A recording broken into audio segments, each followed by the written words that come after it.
That perfect, right? So technically we should be calculating consumer surplus on individual transactions. Now think about this. Technically, the correct way of doing, adding consumer surplus is through adding up on individual units, right? Why? Because that is foolproof system. How so? Think about this.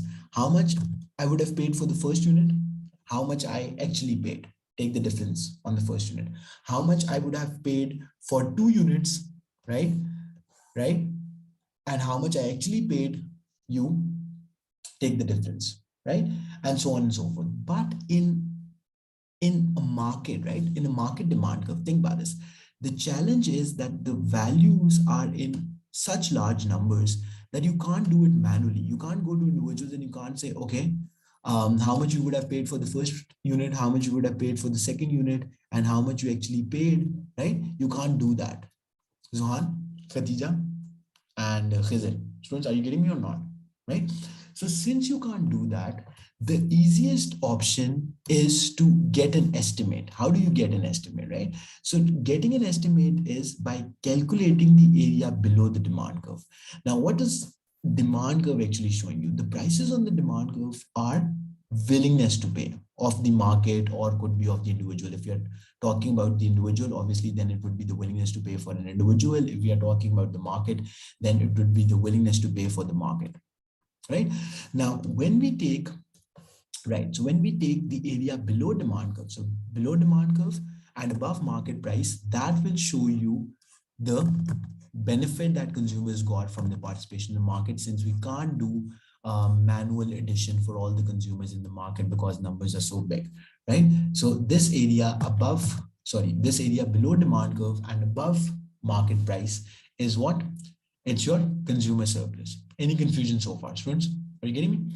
Okay, now think about this. So if this is the market demand, right, which is downward sloping, and upward sloping would be your market supply. So where would the market supply cut? Obviously the supply would cut at this point, right? Right? For this to be the price. Now think about this. How do we show producer surplus? How do we show producer surplus on the graph? Now think about this. Let me draw a normal one because, yeah. Okay, have a look at this. So you have standard upward sloping supply curve. You have standard downward sloping demand curve. Just a second, right? You good on this? Okay. Okay. Think about this. So you have price on the y-axis, you have quantity on the x-axis. Now, where the supply and demand, now this is the market we are looking at. Now we're not looking at an individual, right? So we are looking at the market supply, how much is the total quantity produced, and downward sloping is market demand versus total quantity demanded. Where the two intersect, right? That is the equilibrium price. We know this, right? Okay. Now, which areas represents consumers and producer surplus? So this upper triangle, we have already talked about it. Area below demand curve and above price is what? Area below demand curve and above price is your consumer surplus, right? Yes or no? It's your consumer surplus, right? Because it's taking the difference between this demand curve shows you willingness to pay, and this is what you actually pay, right? And which region represents producer surplus? Now, this is something that you have to look at carefully. Okay, this was market price. Now, which region on this graph is showing you producer surplus? Producer surplus is shown through area below price and above supply. Because what is supply curve technically showing you? Just like demand curve shows you the willingness to pay, the supply shows you the minimum compensation at which you want to sell. You remember we did talk about this, right? So if let's say this is a quantity of, let's say at this point, I've chosen a random point on the supply curve. On this point A, how much is the price? Each unit, $10. At this price, a producer, or let's say the total quantity that producers in the market are willing to produce is 100 units. Right? So at least the price should be $10 for producers in the market to sell 100 units of the good. That is what this point shows. Similarly, think about this. If I choose another point on the supply curve, so for producers, what this point B is showing us, for producers to produce a total of 200 units in the market, the minimum price that they need is 12. The minimum price that they need to sell 200 units or produce 200 units in the market is $12. But based on the market forces, how much the price actually turned out to be, let's say the actual price turned out to be based on market demand and market supply was $15. Yes or no? Now, just like we did the area below demand curve and above price to calculate consumer surplus, similarly, we'll do area below price and above supply to calculate what? To calculate producer surplus. So this region, this triangle technically, right? So this triangle below market price and above supply is showing you what? This is showing you producer surplus. How many of you are clear? How many of you are confused? Be honest, please, right? If you're confused, no worries, I can explain you again, right? Right? So this lower triangle shows you producer surplus, right? And this upper triangle shows you consumer surplus. This upper triangle shows you consumer surplus. Okay, clear, easy, got it, right? So for an individual demand curve, let's look at this one more time. For individual demand curve, it's normal downward sloping, and for that you need to, perfect, right? So quick recap, and then we're moving forward, right? Okay, so for individual demand curve, it shows quantities like 1, 2, 3, 4, just like I showed you previously, right? So on the y-axis, it shows how much price you're willing to pay as an individual, and the x-axis shows you how much quantity you will be demanding, right? So in that case, you don't know the market price on this graph. On this graph, the market price won't be there, right? Right? So it just shows that, let's say, I'll make a rough one, right? So for the first unit, you're willing to pay $10, right? So if you have to buy 2 units of the good, you need the price to be $8 per unit. If you have to buy 3 units of the good, the price should be $7 and so on, right? So this is the information given to us. Now, we don't know what the market prices. So for that, we need to look at the market supply and market demand. So let's say the market price turns out to be this, right? So you'll draw a straight horizontal line like this, listing that this is the market price. So then you can do individual additions and subtractions to find out how much individual addition on each unit to find the consumer surplus. So for the first unit, you're willing to pay 10, you actually ended up paying 7. So you save $3. On the second unit, you were willing to pay 8 and you ended up paying 7 because that's the market price. So you save $1. And on the on the third unit, you were willing to pay 7. You actually you ended up paying 7. So you didn't save anything, right? So your total consumer surplus turns out to be $4, right? So since for individual demand curves, we can do these calculations manually, we don't need to find the area under the curve, right? But when it comes to market demand and market supply, it's too big of values, right? For individual or manual addition and subtraction. So for that, the simple thing that you do, you just calculate the area below demand curve and above price to calculate consumer surplus, and similarly area below price and above supply to calculate producer surplus. Got it? Right? So where the two are intersecting, that is the market price, and this upper triangle is consumer surplus, right? Or just simply say CS, and this lower triangle is producer surplus. Got it? Okay. But now comes in the main question. Why is it important to calculate consumer and producer surplus, right? So to some extent, we did get an idea that it shows the benefit, but obviously it needs to have some utility, some, purpose as to why we are doing this. Why is consumer and producer surplus calculated? So that's the last thing for today, but I really want to give you an idea so that you can understand that what will come next in the third unit. Why is consumer and producer surplus important, right? Okay, now think about this. Students, when government intervenes in markets, how do governments intervene? First, let's talk about this. In fact, this is the very next unit that we will, this topic is what we will do in unit 3. The third unit is government intervention in price system. So in that third unit that will hopefully start from tomorrow, we'll talk about how government intervenes in market.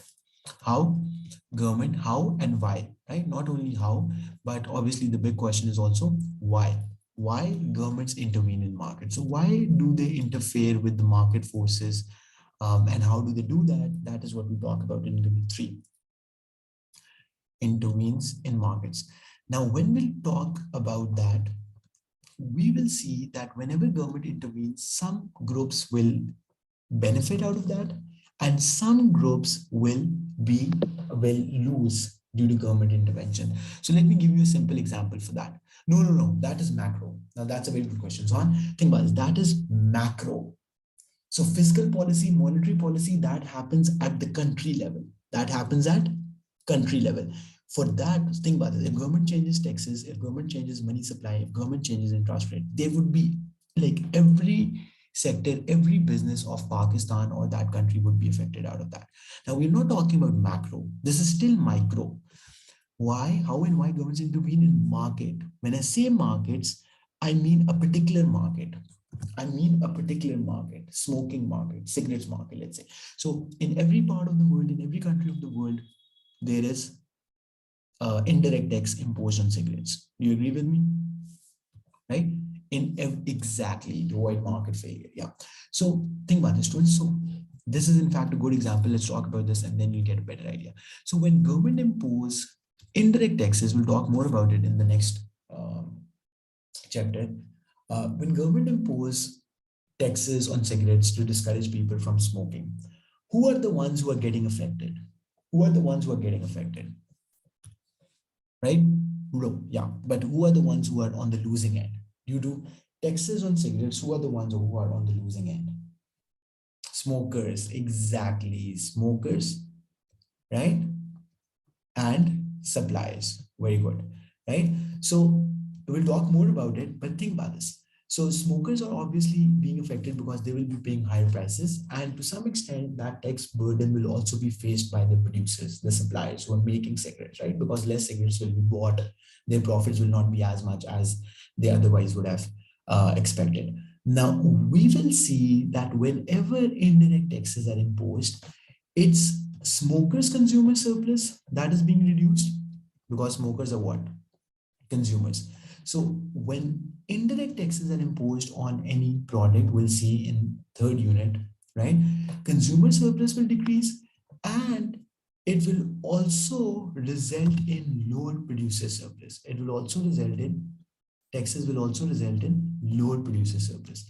Now, with this thing happening, we use consumer and producer surplus as indicator of consumer and producer well-being. I repeat, consumer and producer surplus are calculated to estimate or to predict or to calculate how much is consumer benefit or consumer well-being in a market and how much is the producer well-being. When consumer surplus due to any government policy is reducing, we will say, economics will say that this government policy negatively affected consumer surplus and vice versa. How many forgot what I said? Right? No. I'll show you. No. That higher price will not go into supplier's pocket. That higher price will go, that price of tax will go into government's pocket. I'll show you. Yeah. So we are not going on that side right now. We'll do that in tomorrow's class. But right, there will be some deadwood loss as well. But consumer and producer surplus both will decrease, and that additional money will go into government's pocket. Got it? Okay, now let me repeat this before we, close the class for today. Now, I have explained you what is consumer surplus, what is producer surplus. So I hope that everything is clear by then, till that part. Now, the second question that is said, that why is consumer and producer surplus important? Why is it important to calculate consumer and producer surplus? So one line answer to this is consumer and producer surplus are well-being of consumers and producers respectively. So if any government policy, in fact, let me write that down for you, because when you see words, you are more likely to remember. Consumer and producer surplus are indicator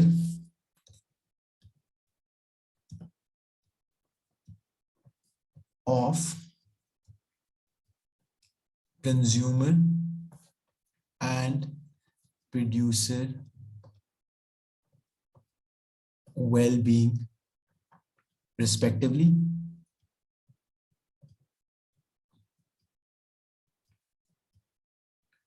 Therefore,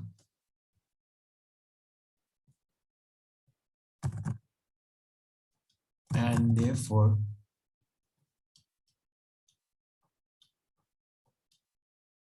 if any government intervention increases consumer and producer surplus, that would indicate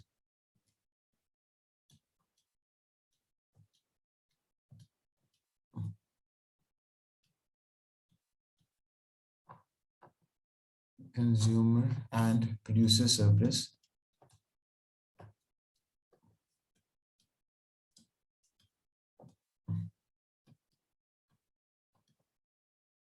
would indicate that consumers and producers benefited out of that policy,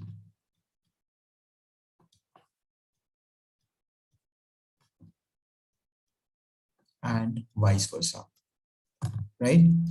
Students, just give me a second.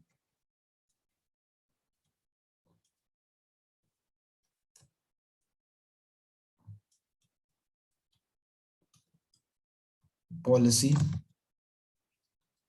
and vice versa. Vice versa means that if obviously consumer and producer surplus is reducing, then that policy negatively affected consumers and producers. How many of you are clear on this? Students, let's have a look at this one more time. So this is the final thing that I want you to remember, right? So consumers and producer surplus are indicator of consumer and producer well-being respectively, and therefore if government intervention, if any government intervention increases consumer and producer surplus, that would indicate that both groups benefited from that policy and vice versa. So on the opposite, if consumer and producer surplus is decreasing due to any government intervention, that would indicate that consumers and producers were at a disadvantage. So long story short, consumers and producer surplus from now onwards would be the basis to decide whether consumers were on the winning end or on the losing end. If consumer surplus is increasing, we know that consumers were on the winning end. If consumer surplus is decreasing, we would say that consumers were on the losing end. So it is kind of making analysis easier. Yes or no? Easy. So that is the purpose why we calculate consumer and producer surplus, because now onwards we'll be using these as the indicators of consumer and producer well-being. They go up. If consumer surplus go up, consumers are benefited. If consumer surplus is going down due to any or decreasing due to any government intervention, that means consumers were on the losing end. That's what you need to take away, right? So tomorrow we'll continue from here, and we'll start up with unit 3. And I'll see you tomorrow then at the same time, right? Take care, have a good night, and see you then. Take care. Allah Hafiz.